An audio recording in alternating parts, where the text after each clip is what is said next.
Hi అండి. నా birthday September 28 జరిగింది కదండి. ఆ రోజు మా అమ్మాయి ఇలా కేక్ అయితే బుక్ చేసిందండి. ఇంత కాస్ట్లీ కేక్ చూడడం నేను ఇదే ఫస్ట్ టైం అండి. ఇది చాక్లెట్ ఐస్ క్రీమ్ కేక్ అంటండి. మా అమ్మాయి చక్కగా సర్ప్రైజ్ చేసింది నాకు ఇట్లా కేక్ తీసుకొచ్చి. అయితే నాకైతే అసలు ఎంత హ్యాపీ అనిపించిందోనండి. పుత్రోత్సాహం అంటారు కదా, అలా నాకైతే పుత్రికోత్సాహం లాగా అనిపించిందండి. నాకైతే అసలు ఎంత హ్యాపీగా ఉన్నానో చెప్పలేను. మీకు ఎలా అనిపించిందో కమెంట్ చేయడం అయితే మాత్రం మర్చిపోకండి. ఇట్లా నేను కేక్ కట్ చేసిన తర్వాత మా వారికి మా అమ్మాయికి అయితే పెట్టానండి. ఇంత బాగా సెలబ్రేట్ చేసుకోవడం అయితే నేను ఇది ఫస్ట్ టైం అండి. మా అమ్మాయి బెలూన్స్ అవన్నీ ఊది మీకు ఆల్రెడీ ఆ వీడియో అయితే పెట్టింది కదా. నేనైతే చాలా హ్యాపీగా ఉన్నానండి.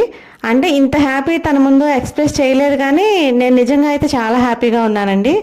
ఇదిగో చూడండి, మా అమ్మాయి అయితే కేక్ కూడా తినిపించింది. నాకు ఈ ఫ్లేవర్ అయితే చాలా బాగా నచ్చింది. నేను మామూలుగా చాక్లెట్ అది తినను, అయినా సరే మరీ చాక్లెట్ అంత చేదుగా లేకుండా ఇదైతే చాలా బాగా అనిపించిందండి. ఇదిగో చూడండి.